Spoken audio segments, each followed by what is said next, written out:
الله أكبر.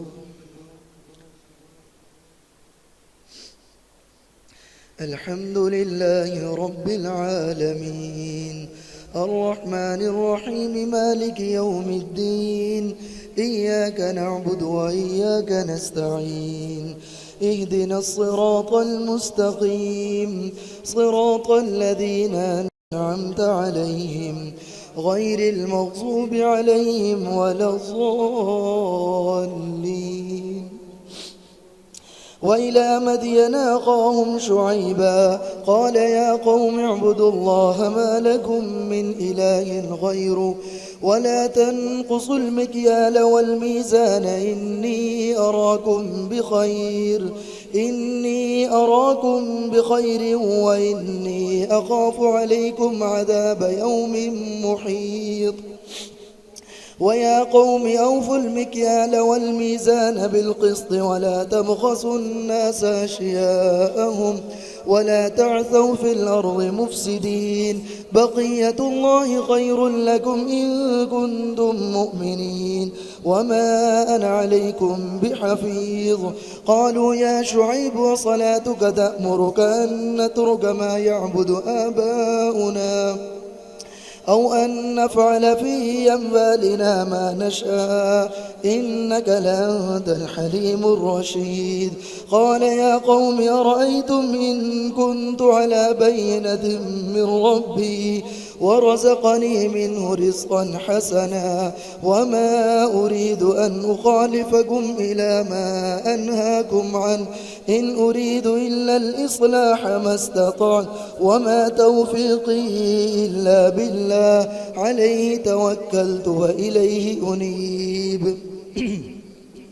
ويا قوم لا يجرمنكم شقاقي أن يصيبكم مثل ما أصاب قوم نوح أو قوم هود أو قوم صالح وما قوم لوط منكم ببعيد واستغفروا ربكم ثم توبوا إليه إن ربي رحيم ودود.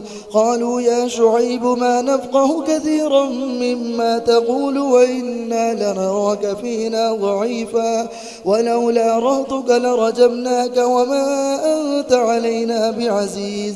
قال يا قوم أرهطي أعز عليكم من الله واتخذتموه وراءكم ظهريا إن ربي بما تعملون محيط. ويا قوم اعملوا على مكانتكم إني عامل سوف تعلمون من يأتيه عذاب يخزيه ومن هو كاذب وارتقبوا إني معكم رقيب.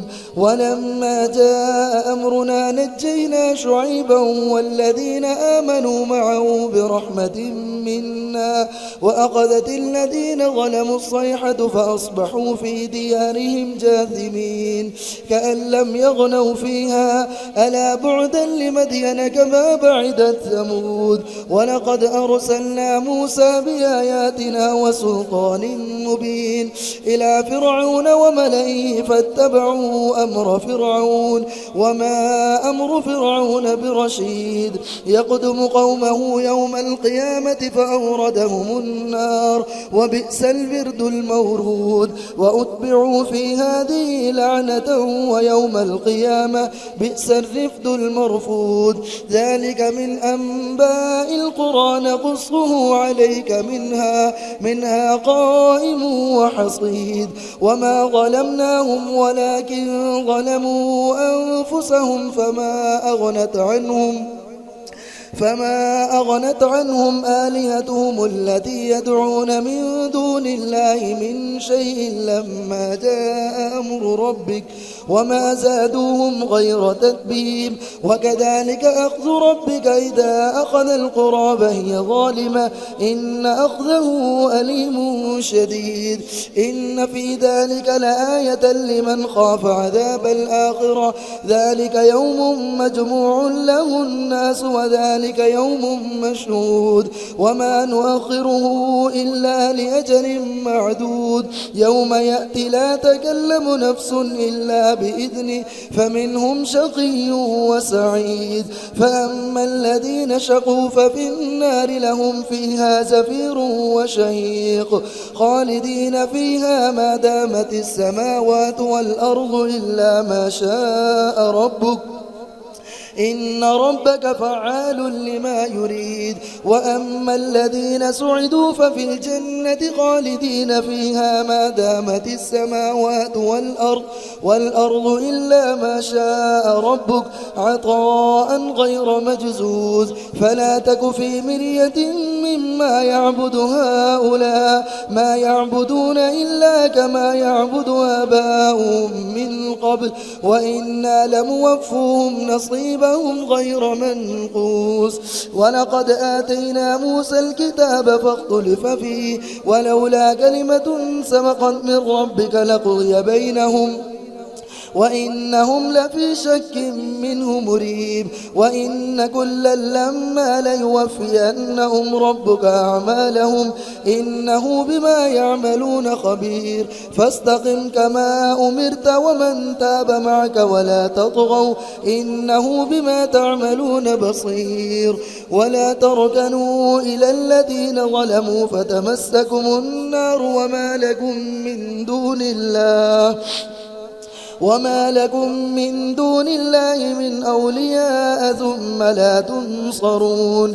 وأقم الصلاة طرفي النهار وزلفا من الليل إن الحسنات يذهبن السيئات ذلك ذكرى للذاكرين. واصبر فإن الله لا يضيع أجر المحسنين.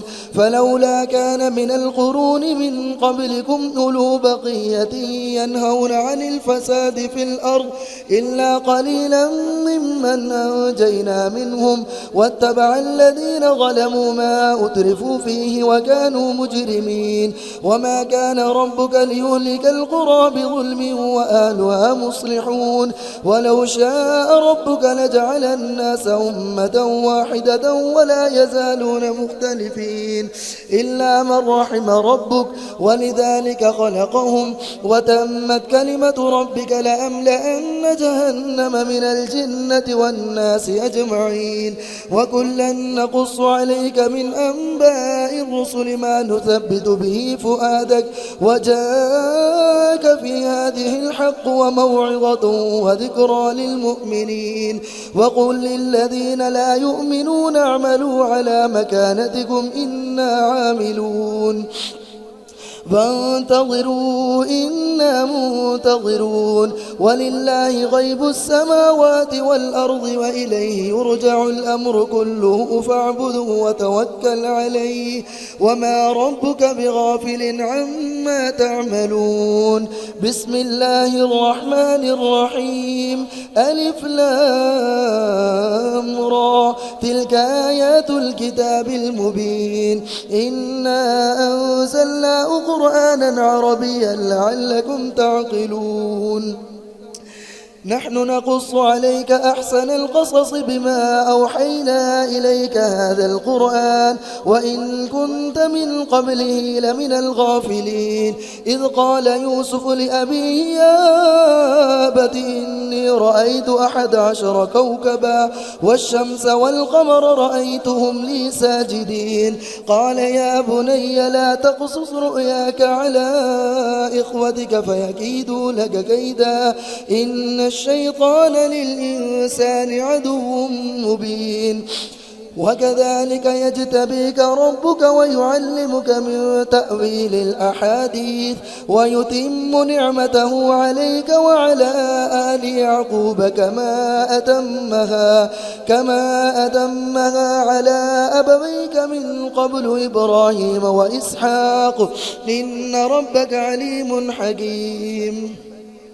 لقد كان في يوسف وإخوته آيات للسائلين إذ قالوا ليوسف وأخوه أحب إلى أبينا منا ونحن عصبة إن أبانا لفي ضلال مبين اقتلوا يوسف أو اطرحوه أرضا يخل لكم وجه أبيكم وتكونوا من بعده قوما صالحين قال قائل منهم لا تقتلوا يوسف وألقوه في غيابة الجب يلتقطه بعض السيارة إن كنتم فاعلين قالوا يا أبانا ما لك لا تأمنا على يوسف وإنا له لناصحون أرسله معنا غدا يرتع ويلعب وإنا له لحافظون قال إني ليحزنني أن تذهبوا به وأخاف أن يأكله الذئب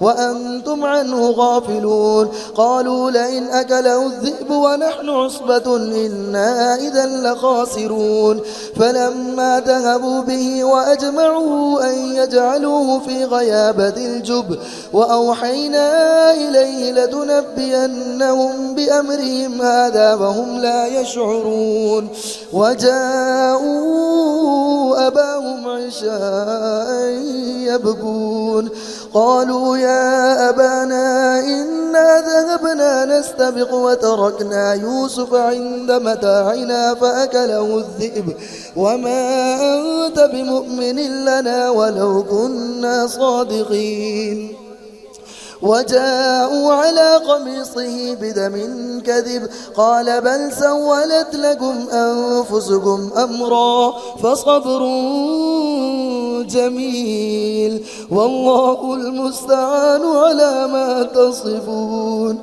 وجاءت سيارة فأرسلوا واردهم فأدلى دلبه قال يا بشرى هذا غلام وأسروه بضاعة والله عليم بما يعملون وشروه بثمن بخس دراهم معدودة وكانوا فيه من الزاهدين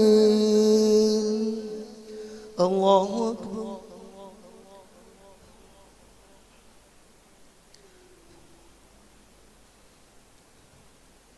سمع الله لمن حمده الله أكبر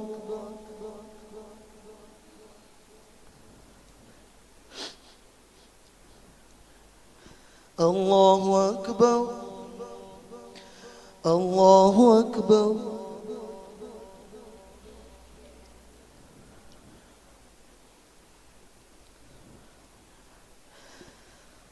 الله أكبر الحمد لله رب العالمين الرحمن الرحيم مالك يوم الدين إياك نعبد وإياك نستعين اهدنا الصراط المستقيم صراط الذين أنعمت عليهم غير المغضوب عليهم ولا الضالين وشروه بثمن بخس دراهم معدودة وكانوا فيه من الزاهدين وقال الذي اشتراه من مصر لامرأته أكرمي مثواه عسى أن ينفعنا أو نتخذه ولدا وكذلك مكنا ليوسف في الأرض ولنعلمه من تأويل الأحاديث والله غالب على أمره ولكن أكثر الناس لا يعلمون ولما بلغ أشده آتيناه حكما وعلما وكذلك نجزي المحسنين وراودته الذي هو في بيتها عن نفسه وغلقت الأبواب وقالت هيت لك قال معاذ الله إنه ربي أحسن مثواي إنه لا يفلح الظالمون ولقد همت به وهم بها لولا أن رأى برهان ربي كذلك لنصرف عنه السوء والفحشاء إنه من عبادنا المخلصين واستبق الباب وقدت قميصه من دبر وألف يا سيدها لدى الباب. قالت ما جزاء من أراد بأهلك سوءا إلا أن يسجن أو عذاب أليم.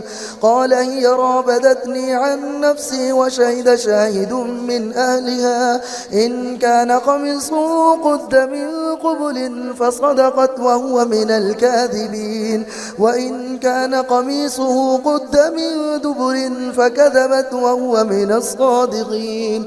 فلما رأى قميصه قد من دبر قال إنه من كيدكن إن كيدكن عظيم.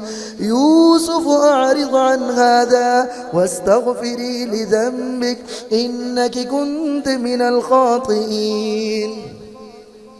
وقال نسبة في المدينة امرأة العزيز تراود فتاها عن نفسه قد شغفها حبا إنا لنراها في ضلال مبين. فلما سمعت بمكرهن أرسلت إليهن وأعتدت لهن متكئا وآتت كل واحدة منهن سكينا وقالت اخرج عليهن. فلما رأينه أكبرنه وقطعن أيديهن وقلن حاش لله ما هذا بشرا إن هذا إلا ملك كريم. قالت فذلكن الذي لمتنني فيه ولقد راودته عن نفسه فاستعصم ولئن لم يفعل ما آمره ليسجنن وليكون من الصاغرين. قال رب السجن أحب إلي مما يدعونني إليه وإلا تصرف عني كيدهن أصب إليهن وأكن من الجاهلين. فاستجاب له ربه فصرف عنه كيدهن إنه هو السميع العليم. ثم بدا لهم من بعد ما رأوا الآيات ليسجننه حتى حين. ودخل معه السجن فتيان قال أحدهما إني أراني أعصر خمرا وقال الآخر إني أراني أحمل فوق رأسي خبزا تأكل الطير منه نبئنا بتأويله إنا نراك من المحسنين. قال لا يأتيكما طعام ترزقانه إلا نبأتكما بتأويله قبل أن يأتيكما ذلكما مما علمني ربي إني تركت ملة قوم لا يؤمنون بالله وهم بالآخرة هم كافرون واتبعت ملة آبائي إبراهيم وإسحاق ويعقوب ما كان لنا أن نشرك بالله من شيء ذلك من فضل الله علينا وعلى الناس ولكن أكثر الناس لا يشكرون. يا صاحبي السجن أأرباب متفرقون خير أم الله الواحد القهار ما تعبدون من دونه إلا أسماء سميتموها أنتم وآباؤكم ما أنزل الله بها من سلطان إن الحكم إلا لله أمر أن لا تعبدوا إلا إياه ذلك الدين القيم ولكن أكثر الناس لا يعلمون. يا صاحبي السجن أما أحدكما فيسقي ربه خمرا وأما الآخر فيصلب فتأكل الطير من رأسه قضي الأمر الذي فيه تستفتيان. وقال للذي ظن أنه ناج منهما اذكرني عند ربك فأنساه الشيطان ذكر ربه فلبث في السجن بضع سنين.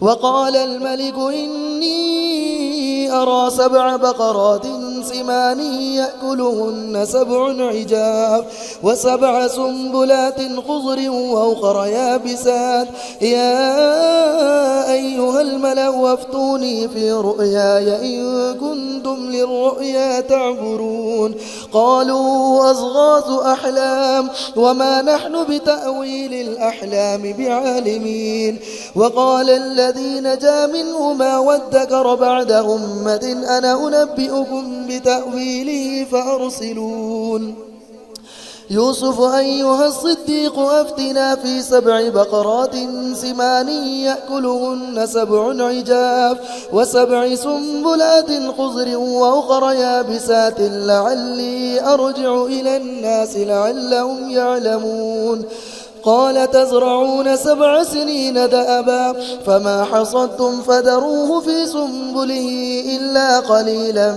مما تأكلون ثم يأتي من بعد ذلك 7 شداد يأكلن ما قدمتم لهن إلا قليلا مما تحصنون ثم يأتي من بعد ذلك عام فيه يغاث الناس وفيه يعصرون وقال الملك ائتوني به فلما جاءه الرسول قال ارجع إلى ربك فاسأله ما بال النسوة اللاتي قطعن أيديهن إن ربي بكيدهن عليم قال ما خطبكن إذ راودتن يوسف عن نفسه قلن حاش لله ما علمنا عليه من سوء قالت امرأة العزيز الآن حصحص الحق أنا راودته عن نفسه وإنه لمن الصادقين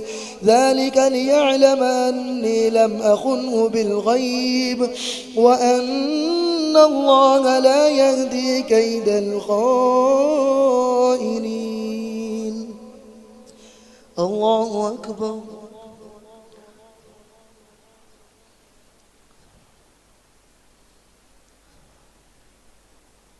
سمع الله لمن حمده.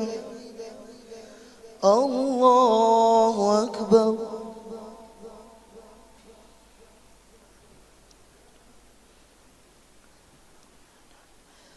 الله أكبر. الله أكبر.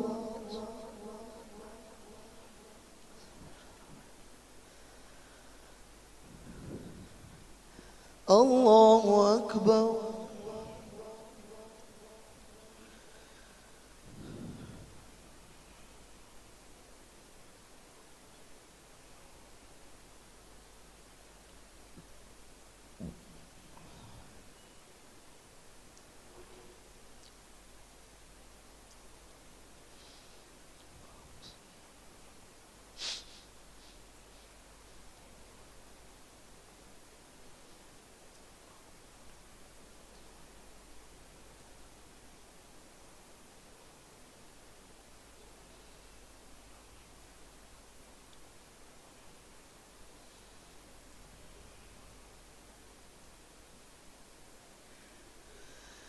السلام عليكم ورحمة الله. السلام عليكم ورحمة الله.